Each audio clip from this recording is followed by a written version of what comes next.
Please welcome Alex and the Chromaniac. We couldn't get Craig on today. Bummer. But we have the Chromaniac live and in the flesh in a virtual setting. Gentlemen, how are you? It's outstanding to be here, gentlemen. Craig sends his regards. Some family stuff. Something about a kid in high school. Something. But unfortunately, my silver suit is still at the cleaners, but I'm here with you and very happy to be here with you to talk about the team that's the best in all of MLS, thanks to goal differential, are Chromatos, SanDiego.FC. Oh, man, and it's great to be here. Thank you, Tony, Chiva, Abe, everybody that's watching live. Yeah, we are the Chromaniacs here.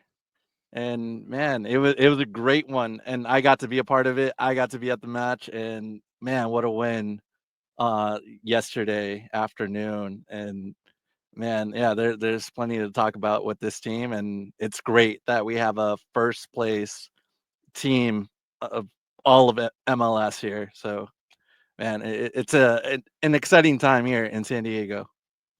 Well, I love the fact that we have a space to get into it in soccer in this sort of setting. So thank you guys again for making it here. SanDiego.FC has really done the improbable, the impractical almost, what Tyler Heaps and Mikey Vadas have done with this team. What did you guys think? And I'll just kind of leave this, and this will be kind of the points of Launchpad here. We'll go through the highlights as well, but just kind of overall thoughts here, where you stand a couple days away from the end of the transfer window for MLS. Not a lot of big names making it to SanDiego.FC. The roster construction has been, what it has been. The GAM-TAM, we've learned about it. We've learned too much and not enough at the same time. SanDiego.FC, where do you think, and what are your thoughts? I think we'll start with the Chromaniac, and then we'll bring it here. What do you got thoughts on San Diego as in general leading up to here? The most spectacular expansion season in the history of MLS. I mean, they're what? Alex knows the exact numbers, but I think they're one win away from the record for the most wins by an expansion team. There's maybe like 5 points to the all-time. Yep, 5 points to the all-time expansion team points record. Both of those are obviously more than attainable. They could be attained and then destroyed and set to much greater heights. This team picked exactly right on their DPs. They have Anders Dreyer playing at an MLS MVP level. You have Chucky Lozano contributing maybe at a goals or contributions per minute level equal to Dreyer. He just hasn't had the time on the pitch that Anders Dreyer has had. And you've seen so many young players come through, contribute, grow along the way. This has been a magical season. And for them to win 6 in a row away is just crazy. What a boon to watch parties up and down the county, that the beers have been flowing and then thrown up, and they get to pour some new ones after so many goals being scored away from Snapdragon Stadium, guys. Oh, man. And just to add to all that, like the style of play is just so exciting. We're not trying to be St. Louis City that wants to be defensive. This is front-footed. We're going all out. We're trying to score each game type of team. And man, it's so exciting to be a part of this. And we have 2 exciting designated players centrally in the midfield, Jeppe Verskov, and he's played such a key role in all of this, in the ball movement, tracking back, playing a great central defensive midfielder. And man, yeah, we have like all the pieces to be everything we want to be in this league, to be an MLS Cup champion.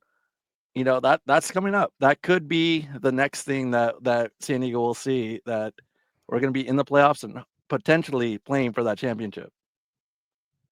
Yeah, that is all correct. I also want to add some things, right? Let's not forget, up until this point, San Diego FC shutting mouths. they are legit shutting experts' mouths. And that's something that maybe none of us would have guessed at the beginning of the season or when they were building this roster. They're also proving that playing with youngsters, with some experienced players, can work, especially in that style. That is something that teams and managers and coaches are always so scared. They always have more veteran players, a little bit more experience, and then they throw in a couple youngsters there. San Diego FC is starting a 24-year-old keeper, a backline that's averaging the age of 20 years old. And then up in front, they have some younger players and then still some more seasonal and veteran players. So I think their style, the way they're doing things, is just shutting everyone up. You need modern players to play a modern style. Yeah. Like that's what it is. Abe. Yeah, there's so many different times season where I've seen a player get an injury or certain lineup choices where it's like, okay, this is probably going to be the game where they take a break. The style probably won't work out as well. I think we saw that probably in the first half, but it doesn't matter. They just keep rolling and believing in themselves and what Mikey Varas has been telling them all season. And I've been really, really impressed by this because so many other teams would have faltered under these injuries. Like, you're not starting Luca de la Torre. You have such a young backline. No Chucky Lozano. You think this team, it's like, okay, here's a game. You probably take a little bit of a step off. They keep fighting for that win. It's crazy and it's really impressive. Really quick, I do see a comment. How did nobody ask about Aiden Harangi in the post-game press conference? Well, order of operations, I got to ask first, like, hey, how was the game, Mikey? How was this? And then, over Zoom, you kind of get cut off at one. That happened to me. Chiva, you were lining up for the question, but yeah, it kind of got it's nixed. all good. But we'll find out here on Thursday for this. Greg, excuse me. The Chromaniac is the part of Who's is like Craig? the Chromaniac? Like, Like is the it's first name. like it's the Chromaniac, right? Like it's Yes. like Mr. The As you know, Tony, Mr. The you're one of the yes. few I shared with you. When I was a child, I was bitten by a chrome spider. Yeah, that wow. As it, yeah, no, it happens. It happens. Yeah, I hate it when that happens, right? I love Yeah. it. I loved it. Here I am today. I do have a movable scalp, but that's just part of the side effect. And let's talk about the main effects of this lineup here. San Diego FC, this is the lineup that they have now. Going into this game against San Jose, match day. I said, yeah. What is it, Alex? Match day 20. Yeah, 20. That was 29. 29? It's almost the end of the season. Jeez. It's almost the end of the season. And looking at this lineup, Can we just say it threw everyone off that Chucky was listed as questionable? Yes. I was there at training on Thursday and he was there, like he participated. yeah. So my worry was like, wow, did something happen at training Friday, Saturday Mhm. morning? Because they had a slight training session in the morning. Yeah. And then they traveled over there. I don't know if it was maybe was just sick, something like that could have happened. But it threw everyone off. Mm. Well, this is what they have. They have CJ Dos Santos in the masked position and goalkeeper. That young backline that we've been seeing with Luca Bombino just cementing himself. That's the young player of the year, I'd say. It was a good discussion over on the Chromaniacs as far as who the young player of the season would be for San Diego FC. Oh, I disagree there, but Who would go? Bombino. I said Bombino. Oh, I thought you said Dua. Oh no, that I was thought you were talking actually about Dua. a shout by Alex and Yeah. Correct. I don't- Chromaniac. well, Craig said that. I don't know if they share similar takes on. I think the show's great. But Luca Bombino, Chris McVeigh in the center back pairing again with Manu Dua, who both center backs are very attacking. They love to move up. But I think this time Chris McVeigh is also learning that anchor position and that anchor center back position with Patty McNair. Now he shared it. He kind of knows what he likes. He knows what he likes when he's able to move forward, and he knows that he needs to be the one to stay back because he needs to let the kid go. Like he's unnaturally positioned here, but I need to be the one that stays back. I also want to point out something tricky that McVeigh's also doing. Center backs are used to which side they're playing. If it's on the right center back position or the left center back, McVeigh for a majority of the season has been the right center back along Patty McNair. So now he has to switch over sides, and everything he's already used to doing has to switch over to the other side, which can be tricky at times. Granted, he's great at what he does, so he does it like effortless. But that's something to kind of point out too. Third, potentially fourth right back of the season, maybe fifth. Harangi over on the right back. Sverskov back to Oni Valakari in the center mid position, his natural position. Godoy, and then up top, Tomas Angel making the return to the left wing where he started, where he actually came in, in the LA Galaxy game that he's been living off this whole season in MLS, and Dreyer. And then on the right, you have Vasquez. Gentlemen, thoughts, lineup when this came out? Was this going to be a winning formula for everybody? Chromaniac? Well, I think obviously when you see no Chucky, you're a little bit nervous.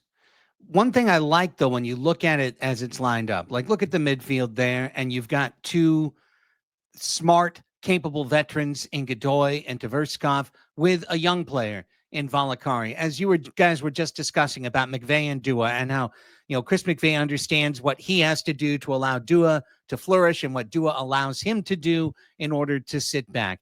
Now, obviously, you'd love it to be two veteran and one young up top, and that's the goal with Lozano. But you got to give a lot of credit to young Mr. Vasquez for what he's been able to do so far in his short time with SDFC. And Tomas Angel, hasn't found the net the way he would like to.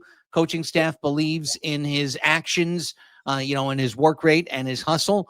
So overall, you looked at it and you said, same thing you thought going in. What kind of game is San Jose going to present? This feels like it's going to be a tough one on the road, and it sure turned out to be. And yeah, it's a little concerning when the one thing I did like was Dreyer up top, central forward, but everything else up front was a little concerning. Vasquez, pretty young he just got here and he's starting a game over at the right wing. And then Tommy Angel, man, and that's what I'm gonna call him now. Hey, that's your star British striker, bro. Oh man, Born in Birmingham, by the way. Yeah. Oh man, he playing anywhere like up front, well, starting wise is just it doesn't do it for me. It just we've seen this tape. We've seen this already before, but you kind of have limited options. It sounds like Bear's not ready to go. He's still learning the system. Mighton wasn't available, and obviously we just talked about Chucky. So you have very limited options, and you're kind of just giving Angel the start just to give it your best. Just go out there, just do your best out there. And yeah, it felt like we were kind of comfortable up front, and now if one injury turns into another injury, then we have limited options there, and it can be a little bit concerning. Another head scratcher in this lineup for me is that Luca La Torre starts off the bench again. That's back-to-back MLS games that he starts off the bench. It just comes to question: is he? We asked each other, and he said, "Is he saving him already for playoffs to have fresher legs, not risk an injury? Maybe has a bit of a knock, and he's not necessarily injured, but rather play it more conservatively, especially towards the end of the season." But to me, that was weird. I would have much rather just seen Valakari on top, throw Dreyer on whatever wing, and then start De La Torre. Yeah, I'm sure it has to do with his time at the Gold Cup as well. He got a lot of minutes with the U.S. men's national team, so protecting those legs for the late months of the MLS season is probably a good decision. Yeah. Just in terms of, it's working. That's the thing about this whole thing. It's working, and they're not playing well. This is two games where they've faced, very, very high number of shots compared to very little shots that they've produced, but they've been clinical. And in this game, everybody was surprised how Bruce Arenas attacked this match, having San Jose just put that pressure and have that one-on-one marking. But they are. Were people surprised though? That's how San Jose. It sounded like Mikey was. Mikey sounded surprised. I think they're top 3 highest scoring teams in the West. They score a lot of goals. Like they have a MLS class, top talent attack. Committed to the pressure because they're so bad defensively. You wouldn't think, they're going to go ahead and go all in because they are atrocious in the back. No, they did that, and you didn't necessarily have an app because much like Kansas City last week, you knew Kansas City wasn't going to score. The SDFC knew they weren't going to score, so they're like, okay, knock yourself out, like go for it. We'll figure it out. And in this case, the first half was San Jose. We're like, okay, we're gonna ask the questions. We'll figure out this defense thing later, but we're gonna go ahead and ask. I don't know if you all agree with me, and I mean, again, I'm very open. I'm new to MLS this season, right? Especially now since San Diego's here. But every time I see San Diego FC play, I don't think to myself, wow, this is an MLS team. Like, they're a good team. It's fun to watch them play. Whereas if I watch another MLS game, I'm like, oh, man, this is what MLS is. This is the first time that I told myself San Diego's playing very MLS-esque. I don't know if that's a fair take. Alex, I know you follow the league a lot longer. I don't know if that's a fair take to have. No, I think that's actually pretty fair, especially in that first half. And you know, we really didn't see anything come out of San Diego FC, and yeah, it did look a little amateurish, you know, when it came to the attack. And so, yeah, it's pretty that I think that's pretty fair to say. But this can be a better team, and it can be a better opponent team when you have all your pieces together. We're missing Chucky. That's a big part of it, and you know, him linking up with Dreyer, that's a big part of the attack there. And yeah, that's something we just didn't get to see. And yeah, you're kind of working with other pieces that aren't used to working together, and that's got to be tough for Varas to get that starting 11 off and just hoping for the best. And man, it's good that it worked out, but I just don't know how many times it's going to work out, especially once you start getting into tougher competition, and competition that's really they're trying to play to get into a playoff spot, just like San Jose. We're going to see San Jose again. We're going to see Portland twice. Like they're going to be they're playing for a playoff spot, so they're going to try to do anything they can to get there. Yeah, I think the context is really important, guys. And I get where you're going at, Chiva, and maybe Craig might agree with you, but you know, you got the Chromaniac on this show. And when I think about this SDFC young defense, you know, some words come to mind like unbreakable, unbending, unyielding, immeasurable, immovable, invincible. And that's what I saw in those clips at the end of the first half as San Jose continued to press on their home pitch with all of the karma aligned in their direction. I saw young players adjusting, and I saw CJ Dos Santos making big saves along the way and being inch perfect in guarding his angles. And that's what you have to do to win 6 in a row on the road. You have to be a young team that defensively is playing smart at all of the moments that matter and all of the moments that don't matter. You know, because in soccer, every moment matters. So the moments that seem invisible sometimes are the most important. And I love what SDFC's young defense has been able to do. And I'm just going to forget a moment in the 70th minute that you might bring up later. So you can mute me for that part. that definitely, you know, that also did happen, and it was that same, you know, defense, that same style, which I heard on the broadcast. San Diego is the team that has the least long balls from the goalkeeper in the world. Oh, wow. In the world. So in the world, Are you chatting up with Sean Kelly or something? Hey, shout out, Sean. How do they count? That? Look, I am just the messenger of this just stat that was said, and I am taking as fact. I haven't chat GPT'd it. That's what the kids do to check facts now. Have they checked on the Texas Outlaws, Tony, of MASL? I think there's a keeper with fewer distributions. I just want to point out, I mean, since we're talking about like records or stats, whatever, San Diego FC was also the team that slipped the most this weekend. It was both San Diego teams. Yeah, both. That's teams. a stat if you want it. That was in that the Wave game honestly was worse than this game. I counted them. It was like 40 slides. 40 like players that slide. It was just a really poor pitch, which we are used to. Which at made times, me especially believe late like, in the this is an season. MLS type of game.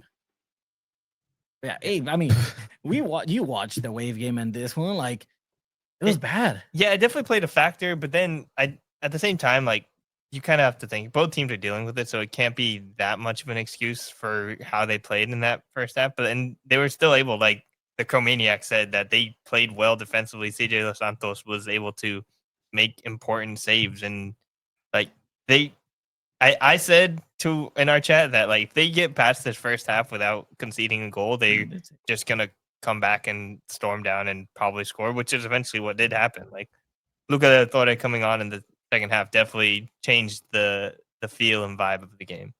There were moments for adjustment for all the players. Dreyer, I think, was one that kind of, that first half, even in the second half with a shot that kind of got just blown into the atmosphere here. He slips where Dreyer usually just has the surest of footing.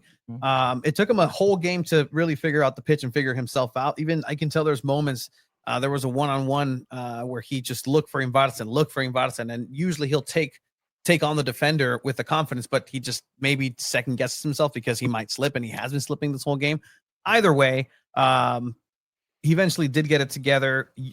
This San Jose team has a lot of all-stars, just names in terms of not knowing MLS. I know who Jose Martinez is. I know who that is. Like that's a excellent legendary player in Atlanta. But now over here in San Jose, under legendary Bruce Arenas. But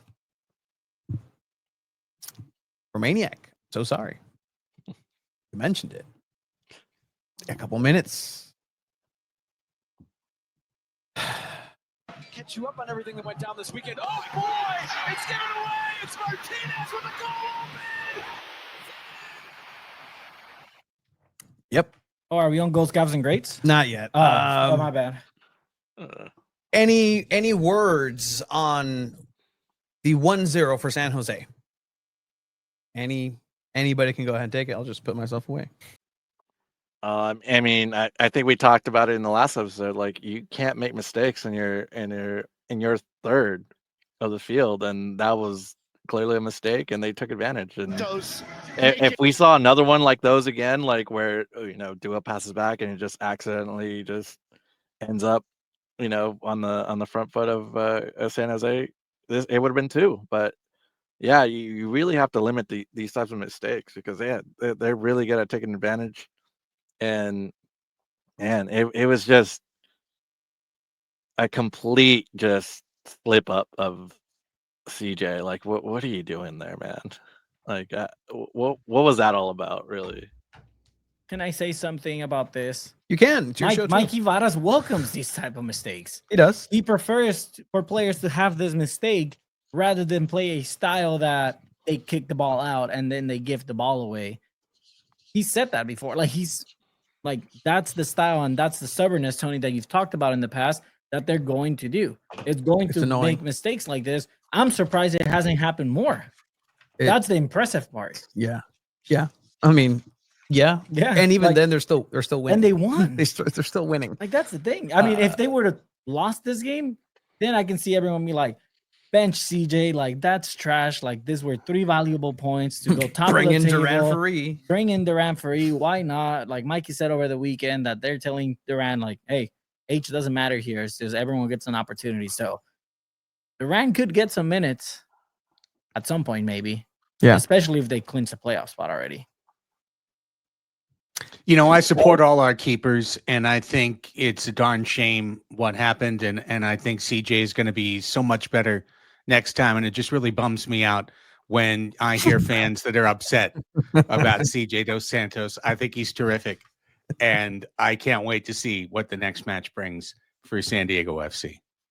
Love it. I agree. Everything you said and portrayed. Stood for. Yeah, no, I mean, it's just, I 100%. And that's what got CJ benched to begin with. Just mistakes. Mikey said it on Thursday during media availability. He did say, like, hey, CJ had a dip in form, which led to him not starting and Cisniega coming on. Now he gets the chance to get that spot back, and he earned it back with a clean sheet. But if Cisniega's available next week at Snapdragon, I can see a switch being made. And Mikey just sending a message. If you start making those mistakes now, you're going to lose your spot. You can't make these mistakes in playoffs. It's troubling that it's happening kind of this late in the season where there's a goalkeeper battle. And I think usually by this point in the season, these kind of issues are solved within a team. and then you decide like this is going to be your starting goalkeeper the rest of the season. But if I think probably one more bad game out of CJ and then Pablo is available, like you're going to have to choose Pablo, and then Pablo might not have a great game either. And then that's just another worry to have come playoff time, especially when you're going to have like a 3-game series, which is stupid. But like it's very possible that the reason why San Diego FC doesn't go as far as maybe they should is because of a goalkeeper issue.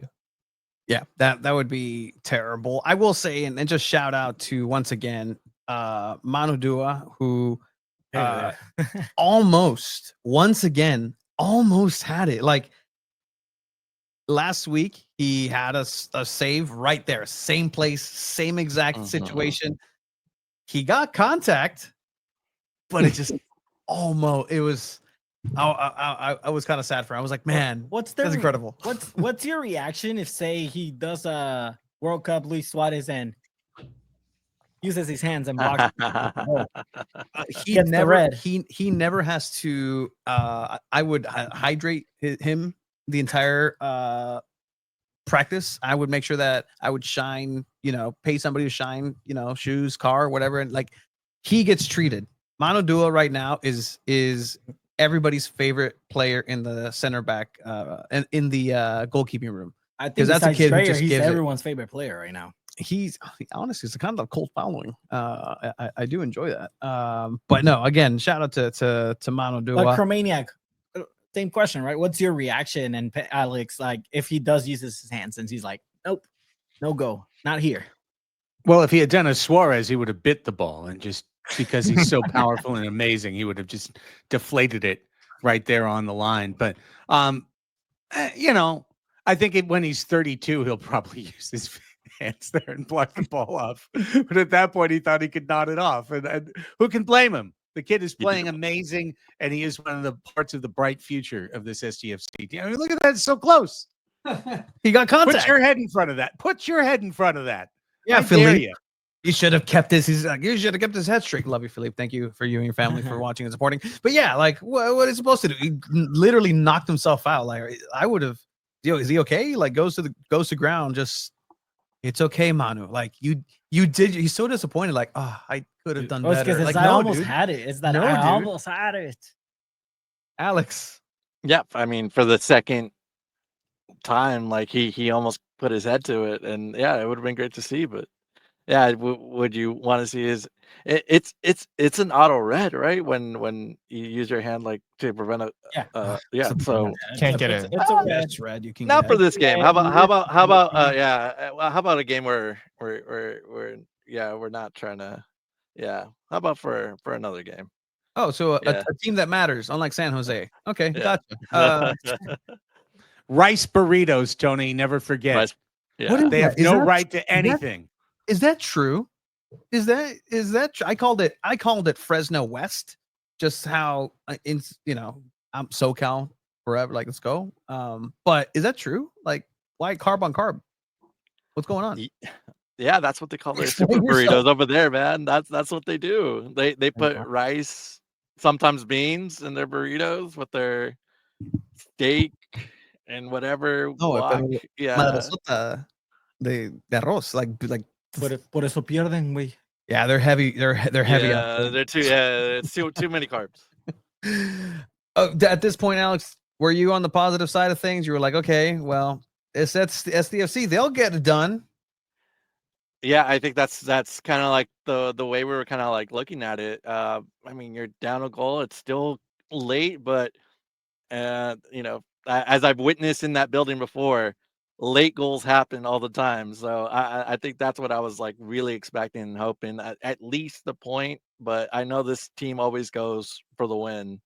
So man, we were kind of as a group in the section, we were still cheering on and trying to get these guys the edge here, because those San Jose fans, they got really loud with that one goal that they shouldn't have scored. Yeah, all I can think about is, man, I don't know if you both are aware, but on our podcast here, Two Balls and a Mic, we have an ongoing bet in our predictions this season where the person with the lowest amount of points at the end of the season has to walk from our studio all the way to Snapdragon Stadium, which is 18 miles, an 8-hour walk. I had cut the lead coming up to this weekend to Tony, but just 3 points. And they had a 2-1 prediction, both of them. I had a 4-2 win for San Diego. So it's over. All I could think about at this moment was like, damn it. They're gonna get the score prediction right on the dot and get an extra point. And there goes my chances slipping a little bit. That's all I could think about. I really thought they were still gonna pull off the win. How big was the cheer when Marcus Ingvartsen came in for you guys? Just even internally? Marcus Ingvartsen getting substituted on for this game, returning after the injury. Again, just not to gloss over, but Harangi does go out, switching Bombino over to the right-hand side. Which was impressive, by the way. Goes in. Yeah. Oh, kid is a phenomenal. But Marcus Ingvartsen making his return. Yeah, man. I think it's one of those like long-awaited, things that we've been waiting for this. We've been waiting for Ingvartsen to come back and just kind of see him on the squad, to just see him on the field again, because it's been a long time. And we were like really happy to see him out there.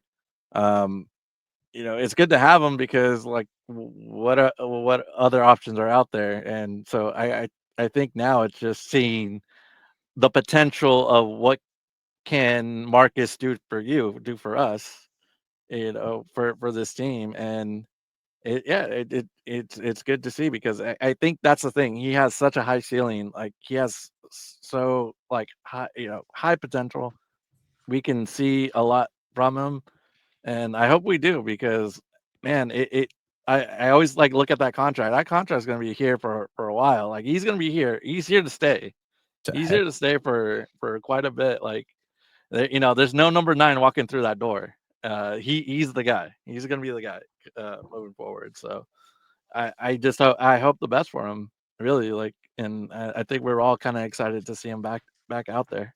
Yeah, the number 9 already walked through the door and left the door and is playing in Philadelphia now, and I think but Marcus Ingvartsen is kind of just the bet that San Diego FC made at the beginning of the season, and they kind of have to double down and really like believe in that. And him scoring is kind of just proof that he can be this very positive force at the top of the pitch. I think once he develops and gets his legs back, is able to play probably a half and then 60 and then 90 minutes, it can really change how this team plays, just because I think he's such a threat aerially, and he's like so tall. And then it's just another issue to worry about when you have him, Chucky, and Dreyer all up at the top. It's very tough to deal with.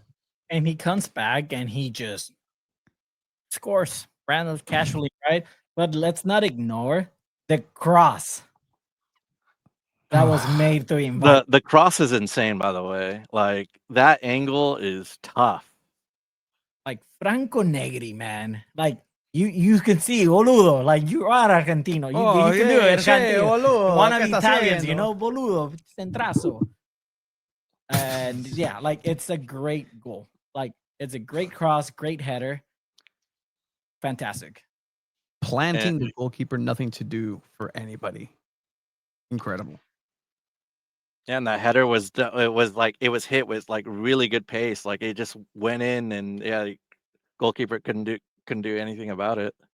And that was number 1 of my beer shower, as Chromaniac has witnessed in his career going to the Snap. You get plenty of those out there at the Snap, right? Yes, absolutely. Sometimes beer, sometimes something else, and most of the time beer, and it's better when it's beer. But it's great for me to get the chance to fill in on the show here. Craig did leave some notes around.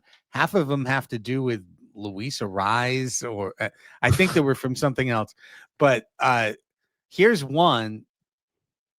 I think it's been a topic for multiple weeks on the Chromaniacs. It has.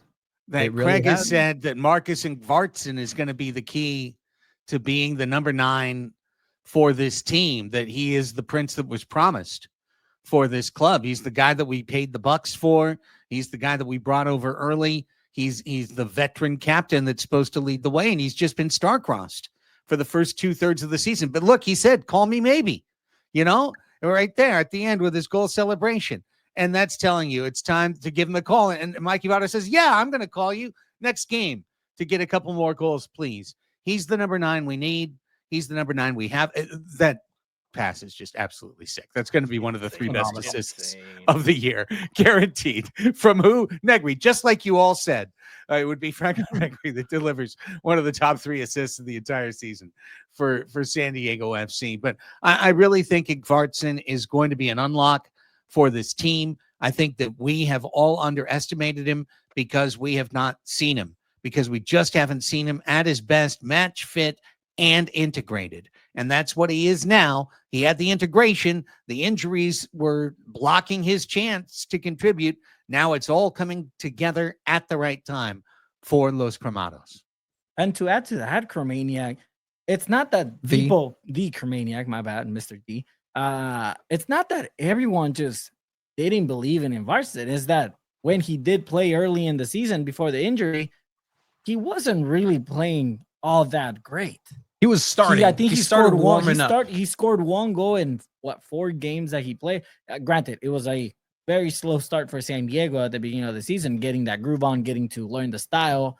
Now that he's been knowing that style, but now that the whole team kind of caught up to that and knowing the style, it looked like it fit like a glove for him. Yeah, that's why it works so well. Like, you wouldn't think Marcus Ingvartsen has been away from this squad in a starting position for as long as he has. And again, that's a testament to the style of play and that he knows it like the back of his hand. This is a player that was tasked to start this project along with Yepes Ferskov. And taking care of business, right? Like, that's a striker header through and through. A striker needs to, is that open? He has to bury it and put it there. Let the goalkeeper figure out a great save. But ultimately, that's what you expect from your number 9. But he wasn't done. He wasn't done for this night, because neither was San Diego FC. And the pulse for the two of you and anybody here, like, I know Chiva, you thought, okay, 1-0, it's coming. It's coming, 2-1. We're gonna get the prediction right. Were you feeling the magic in the air tonight or yesterday or Sunday night football? I honestly thought that San Jose might score another, or at least it might end up tied. I didn't really expect them to just make it 2-1. Like, they hadn't played great to that point, and just to make it 1-1 is enough for it's like, okay, here we go. But this team has never done that. They're always pushing. So bad on me to not see this coming. Chromaniacs, plural. That's how you address them. Always believe. Yeah, same here. I think we were feeling that 1 goal, like, in the section. We were really feeling it. So, like, the drumming started getting louder. Yeah, we were really feeling it in the section. So, yeah, we were anticipating the goal number 2 that's coming up here. And maybe they should pay attention to Anders Dreyer. What do you think? Oh, I hear he's good. I hear he's the don't leave him MVP open. candidate, right? decent. Holding Look up at his jersey. The Brandy Chastain finish. Let's go. 13 goals, 17 assists, 30 goal contributions in MLS. Tony, I think you mentioned it last week. He's not going to win MVP because they're going to give it to Messi. Yeah. But what a first season for Under Dreyer. Like, the best player in MLS right now. Hands down. I really think that may have been a message to Messi. That's the iconic Messi at the Bernabeu. Hold the jersey, take that. Like, here's the 10. This is who just destroyed you. This is who's destroying the league. This is who's leading and being the headline of MLS, not this Lionel Messi who also keeps getting injured. The story should have been Chucky Lozano maybe, but he's not. He's also injured or, just kind of getting throttled in his own way, game managed or whatever you want to call it at this point. But Anders Dreyer is that constant, and he's seemingly not going anywhere. He keeps making it happen, and it's incredible how unselfish of a player he is. And he doesn't need to. He can take care of business himself, but he always looks for the best business decision at the time. And that's what leads to his success so much. And 2-1, gentlemen, San Jose were no match. Like, what is it? Camino Real Cup now belongs to San Diego. First place in the West, first place in the Supporters Shield. Secret agent Milan Linovsky doing what he's doing and sabotaging Philadelphia. Maybe that's why. Not only that, right? Thomas Mueller too. He was linked for San Diego FC, goes to Vancouver, and then they also drop points. So now he scored, but VAR. Yeah, but now San Diego has a 4-point lead, or a I think they're tied with Cincinnati right now. Yeah. But I mean, in the West, if Vancouver wins with that game in hand, they have the San Diego FC still ahead by 3 points. So they have a nice cushion there. Goal difference has always been the best tiebreaker, in my opinion. Better than head-to-head. I think goal difference is the tiebreaker of all tiebreakers. I don't know if you all agree with that. Yeah, and we have like a really good goal differential. It's the best one in the league right now. Only below us is Philadelphia Union and Orlando City. So yeah, it can't, if we're playing for the Shield, it might be a factor. So that's always something to consider. Getting that tiebreaker in goal differential. So that's something. And it's great to be, it's great to be first place in the West, but overall in MLS, that's amazing. I honestly did not expect that in our first year. Tony, you were just putting those standings up. 9-4 on the road. San Diego FC. Is anyone else even close to 9 wins away? I don't believe so. Also, they're scan up to the east. You panned down to the west there. Scan up to the east. Obviously, no one below us has 9 wins. Yeah, Cincinnati also has 9 wins. Has 9. They have 9 wins, 2 draws. 9 wins, 2 draws and 4 losses. Mm-hmm. Okay. It's almost funny, isn't it, that one of San Diego's number one strengths this year would be mitigated by them winning the Shield, which is their ability to win away from Snapdragon Stadium. They've actually played better away than they've played in front of us, even though they've had incredible crowds and an incredible supporter energy and so much, vibrancy within the stadium. For whatever reason, they've taken on these road environments and defeated them one by one. It's truly remarkable and kind of ironic that the better you do on the road, the less chance you have to be on the road when it matters. Yeah, Tony will like this one. Is San Diego FC plays better in soccer-specific stadiums. Yeah, 100%. By the way, ojo. There's lines in Snapdragon Stadium for football. So Saturday about to be fun. Let's see what that what that entails. It may entail nothing. It may need nothing. There's fields aplenty, but I will say now San Diego FC with this are the 4th team to win 6 consecutive away games in MLS. So they're one away to tying that record. And one away, but this is the incredible nature of this season that it's almost overlooked how special it is because you're kind of in it. And not that I want to just halt it in any kind of way, but this is special. Craig, you talk about who's Craig? You don't the Chromaniac,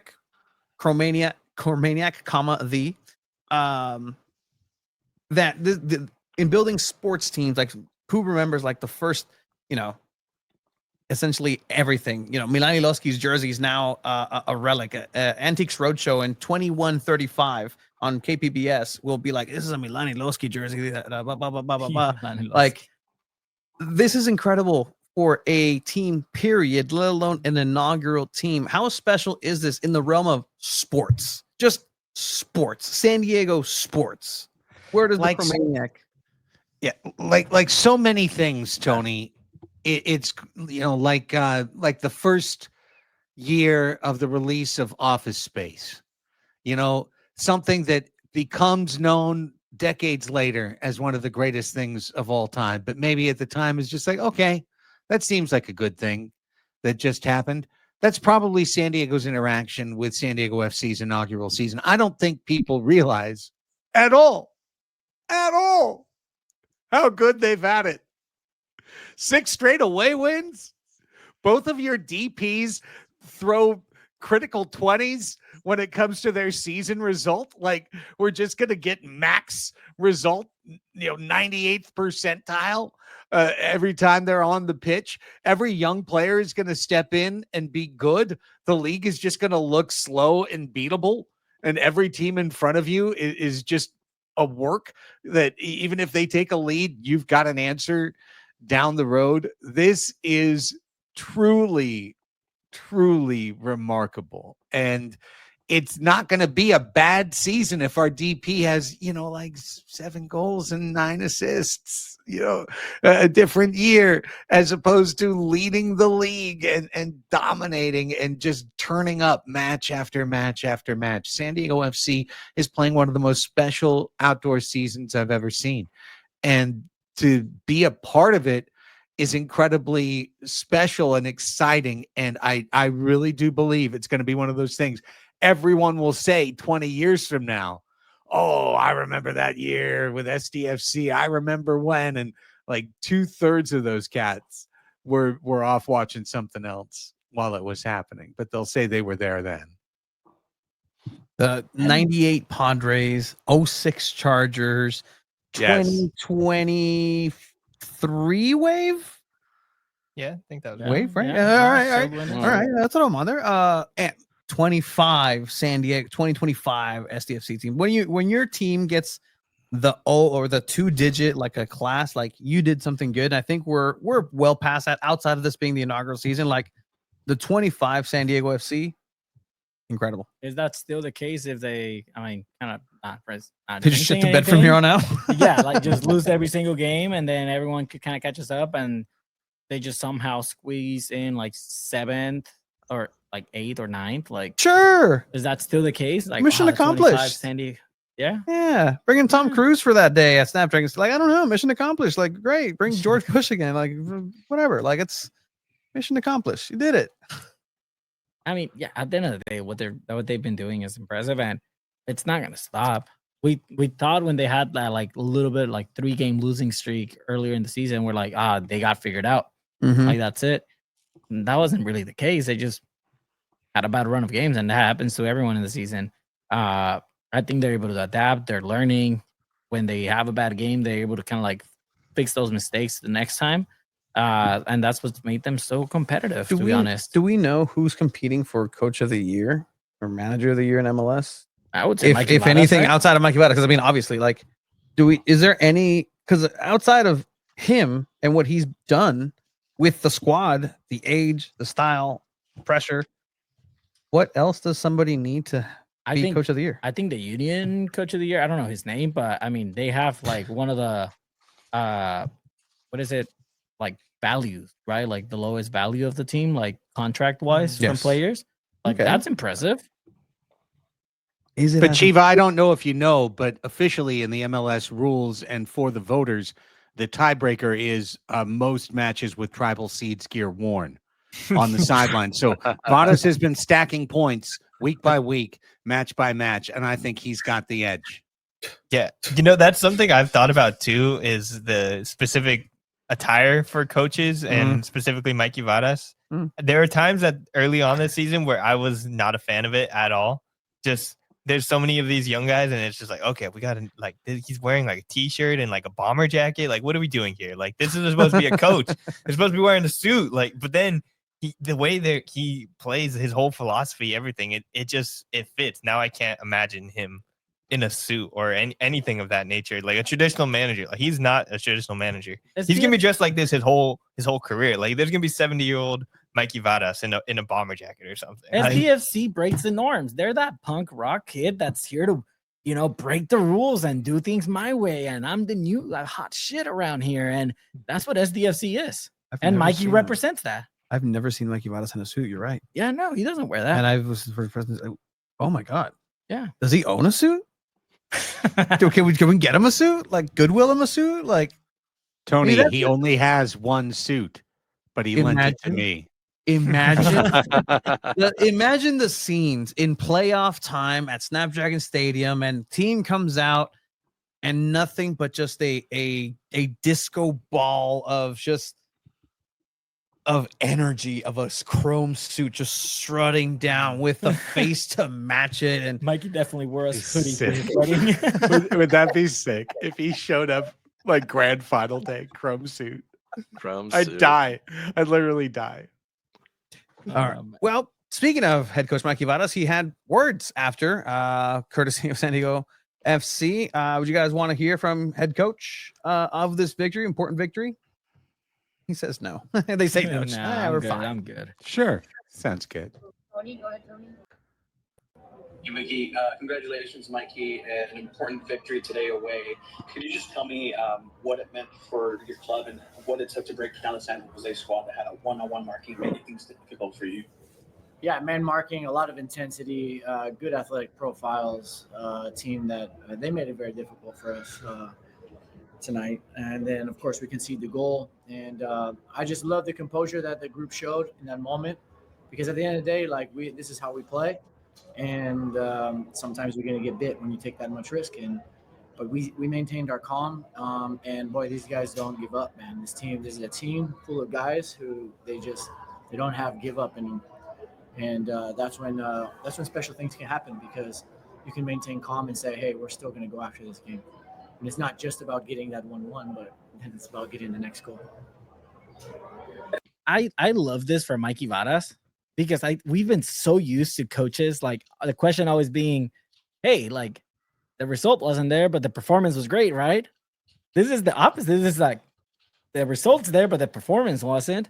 And I really do appreciate the coach realizing that and saying that, hey, you know what, we didn't play it, but you know what, we still fought and we still won. Like that, you can't talk bad about that. Even if you played a terrible 80 minutes and you still came back and won the game, you can still say, yeah, we played very poorly, but we won, and that's what matters. And some new players got some minutes out there. Vasquez did his best for a long time, but like, again, these are all excuses that San Diego FC has never written, and I can't tell you how excited I am, because I hear the scribbling of a Sharpie somewhere. But what? Are we worried that the right back position's cursed? By the way, yes, You can't feel it. It is cursed. you get Bombino out of there. yeah, no, keep on being on the left. Transfer back to the left. We need you too No, much. and that's the thing. I liked what I saw, like, from Bombino. He's like, oh, he's flexible. He can go on the other side too. But now thinking about it, it's like, oh, never mind. Put him back. Yeah, and also, like, just to add, I've never seen Mikey Vara so fired up after that second goal. Like, he was fired up. Like, he really wanted that goal, and he got it. And you could just tell by his reaction. It was amazing to see on the replay. And for me, I saw the ball travel underneath all the flags. I was like dipping down low, and I saw the ball travel across the line and into the back of the net, and I got fired up too. Is he too honest? No. Do you want your, like, do you want your prototypical, like, manager giving you like the manager, like, speak? Why does everyone have to be Bill? Bill Belichick? Yeah. Why does everyone have to be Casey Stoney? Why does everyone have to be tight-lipped? Why does everyone have to say the company line? He's an honest man doing an honest job, an honest way, and I love him because of that honesty. That's an honest. He's real. I respected his honesty, to be honest, when I asked him about Milan Iloski, why he didn't play that one game. And he legit said, yeah, we haven't reached a deal with him, so I'm going to prioritize players that are going to stay. As of now, he's not going to stay. And since then, I've respected him a lot more, because any other coach would have legit said, well, you know what, like, you know, he's been getting mad, we're just doing rotations. Any other, like, BS answer, he just went straight up and said, yeah, no, he's probably not going to stay. Yeah, he can't be sarcastic. I told him, hey, one post match, hey, you guys are this many points away, blah blah blah blah. He's like, oh, you're good at math. I was like, thanks, Mikey. And then he just answered flawlessly. I was like, all right. He's a gem. He's an absolute gem. So as they're keep stacking points, I asked them about, hey, first in the Supporter Shield currently, first on the Western Conference, you're stacking points.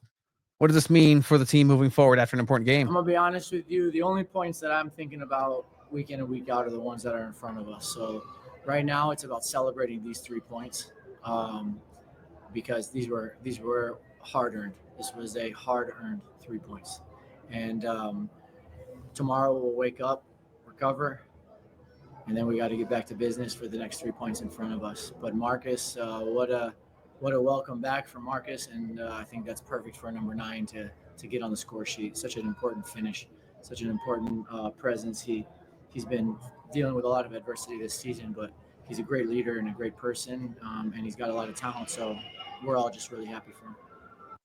Did you hear that, Tomas Angel? What a great finish for a number 9. Yes. And I have a take for you all. I mean, Tomas Angel to right back? Oh, sorry. No.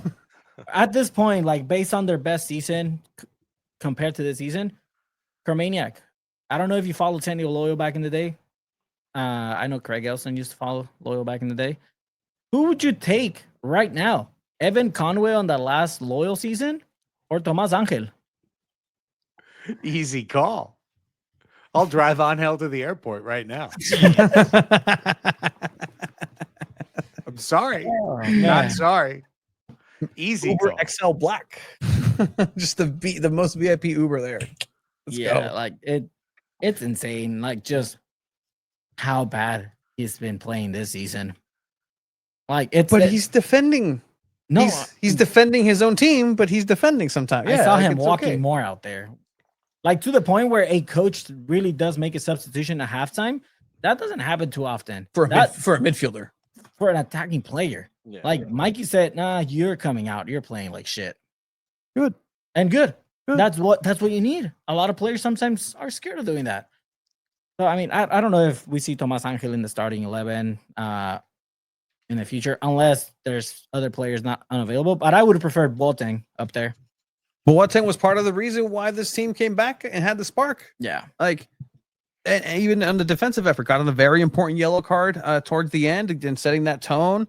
I mean, man, Mikey can do no wrong. Do you agree, Abe? Do you like your interactions with him? Yeah, I definitely like my interactions, but it's any coach, any player, any team is going to seem like the best thing ever and happy when they're performing really well. I think Mikey's probably going to be here he's kind of hinted at like he's not going to be here forever and like said that a couple times where like maybe 2-3 years. Like it seems like that might be his life with this club. Like he has bigger things ahead of him. Yeah. That's right. I can tell you why, but go on. Yeah, but he's really committed to this play style, everything, and it's been really fascinating to hear what he has to say and how much impact he has on developing young players too, just because that's obviously such a huge part of Right to Dream, SanDiego FC, everything they've been trying to build. This whole transfer window, it's like just US U20, click, and join.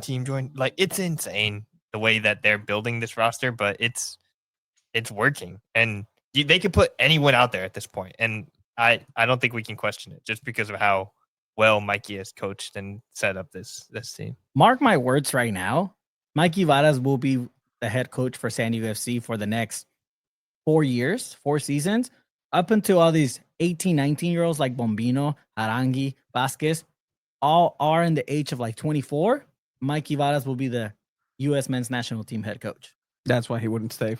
That's the only reason he would leave SanDiego FC, to keep that talent growing and growing that same group of players with the U.S. men's national team for the next World Cup. Do you see that, Alex? Do you see that trajectory for Mikey Varas? Or he's here, a Sir Alex Ferguson. He's here for 20 years. He's going to teach these young children and kids and make them men. Well, that's the thing with MLS. There is that potential that you can do whatever with this job. You can be here for as long as you want or as short as you want. It's kind of up to the person, as long as you're successful at it, right? The coach over at Kansas City, he was there forever. I think he's over 10, 15 plus years. Yeah, and the Minnesota coach, there's a reason why he picked that project, because he said he wants the ability to kind of learn and grow the position, and MLS was like the perfect spot for him. So like, yeah, Mikey Varas, if he feels like, in 4 years that he has opportunities, then that's what he's going to do. I mean, people do want to level up and they want to go and progress in their career in the way that they want. But I think SanDiego FC is going to be flexible. They're going to be open to what he wants to do, and that's also the way MLS works too. It's just like they want coaches to be here for a long time. They have chances to grow, chances to commit errors, learn from their mistakes and continue on with their project. He's here for a good time. He's not here for a long time. And just like we're going to remember 2025 years from now as a magical summer, so shall Mikey Varas as he grows in ambition, grows in jobs, grows in difficulty and scale. He too will look back at 2025 as a magical time when he was young in the kitchen and the sun was shining brightly and his decisions looked great and his honesty stood out and was rewarded. Trust me when I tell you that. He will be ground down into a different version of himself the higher he goes up the scale. But what he is right now is slightly unrefined and really special. I mean, looking at this national team is a whole different animal that he took care of before Pochettino. Like, again, not just anybody sits in the coach's chair for a U.S. Men's national team, or just national team in general, right? So I can see that future for him. But at the end of the day, he's here this season. If it ends now, right now, this is a season that any manager in the world could look back and say, look at what I did here. I can do that for you. And really just take that anywhere, especially in MLS. And it's comparable and say, I know what the secret sauce is. I can go ahead and have a career wherever, whenever I want. But if you choose the SanDiego, I think that'd be pretty nifty. Again, I like long tenures for coaches. Like, it's a belief in a program, belief in a coach and an individual. I still can't tell you where Mikey Varas starts and Right to Dream ends and vice versa. And I don't know if that's a good thing or a bad thing.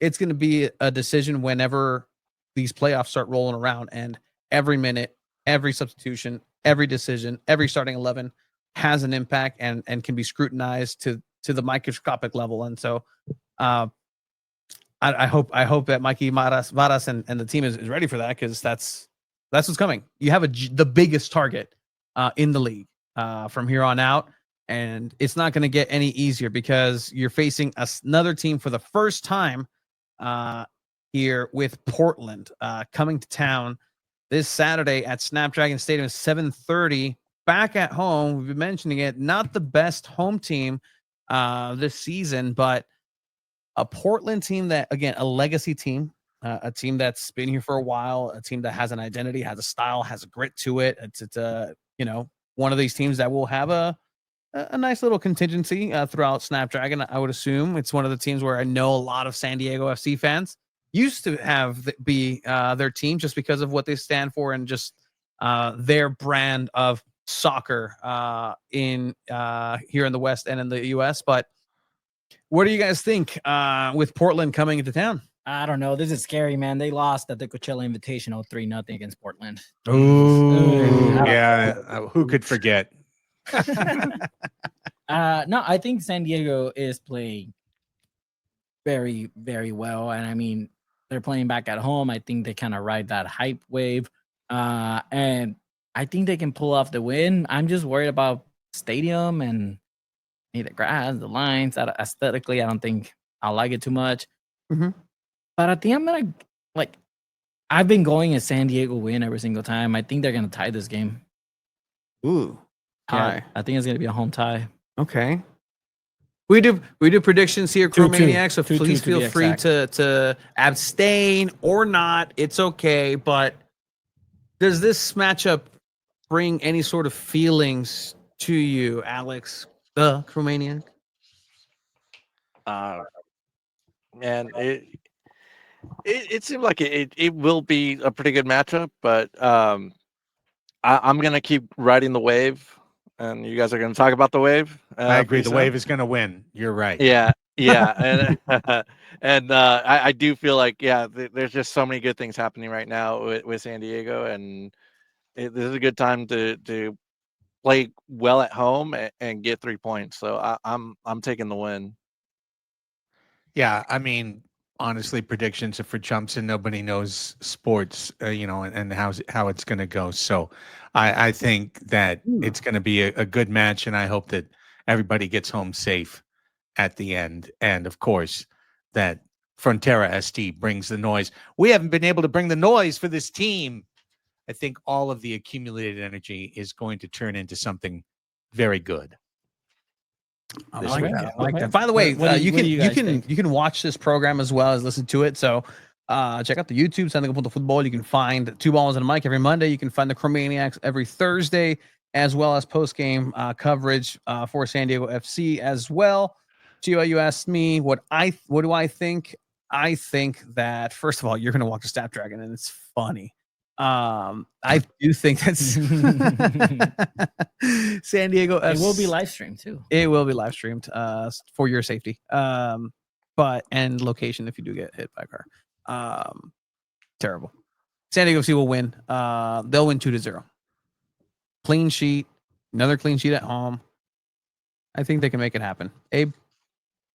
I think it'll probably be 2-1 just because Portland's a pretty good team. They had a solid game against Cincinnati, and I do think there will be probably outside of the LA teams, this will be the largest away contingent that Snapdragon's going to see. The Timbers Army is always out and about and really loud, and they have a lot of support for their team. And they think Portland also has their own kind of unique style that Negoci's is going to have to deal with. And it's kind of weird scheduling wise that I think they play them like so close in the season. You would think like they play them early in the season, then later in the season, or but these games are going to be pretty close together. So right now, probably be a victory. Maybe later on the season when Portland's really fighting for playoff position, they'll win that game. But San Diego FC is playing at another level right now, so I think it'll probably be 2-1 victory. For 2-1. All right.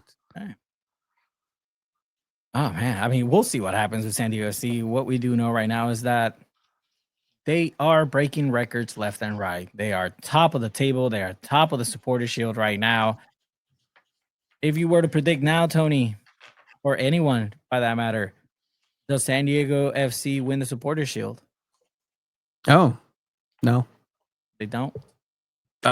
Sorry to be that blunt. I mean, I that was really just a no thought at all. There's it's a reaction. I like that. It's a tall task, and I think that they should be proud of where they're at right now. If they do, though, I'll be happily shut the up. Yeah, I'm very okay with that. I'm very okay. Just making sure that I'm wrong in that. Anybody else? I want them to win MLS Cup. So, supporter shield is great. It's wonderful as a supporter. I'd love to see that. I think it is a reward. To me, that's a more mature club's trophy, to be honest. Supporter shield, but so is MLS Cup. But I want to win the ultimate thing, and I think this team right now is positioned well enough to do it. First in the West is an incredible accomplishment. I think they can do it. If they beat Portland, I know they can do it. So this is a huge match. This is a huge couple of matches late in the season, and I believe in this club to pull out the results that they need. If they somehow get supporter shield again, the season that everyone will say they were at 20 years from now. Yeah, I have to agree. Well, the Wave won the supporter shield. They didn't win the cup.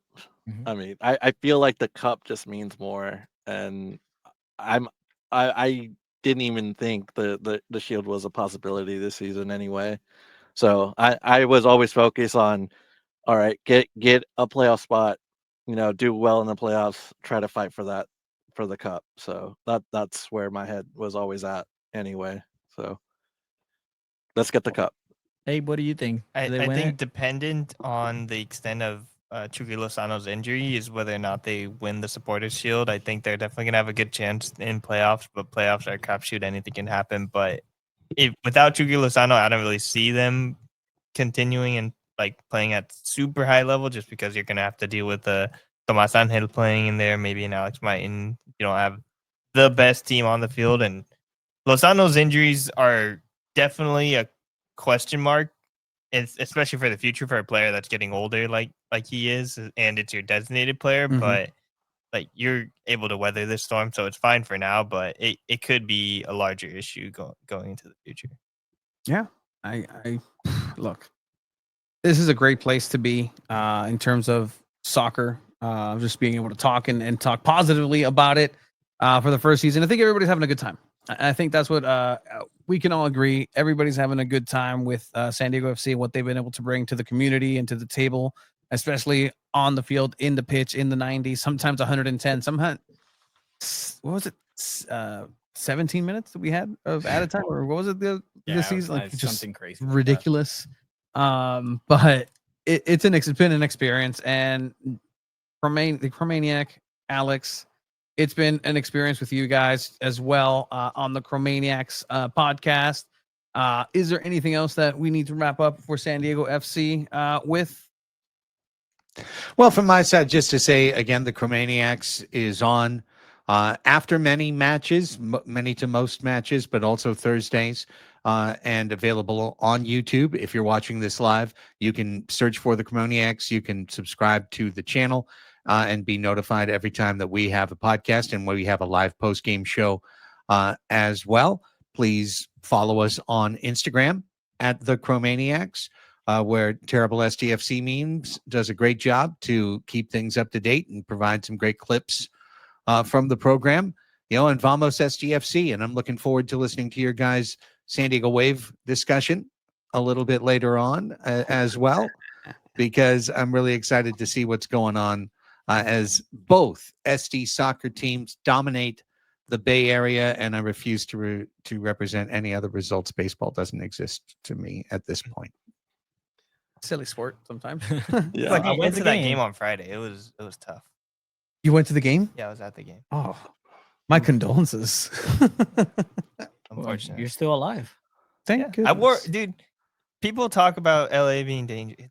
It's fine. People are just scared of brown people. It's so normal. All right, don't be scared of Dodger fans. Like, it's okay to wear a Padres jersey in LA. Okay.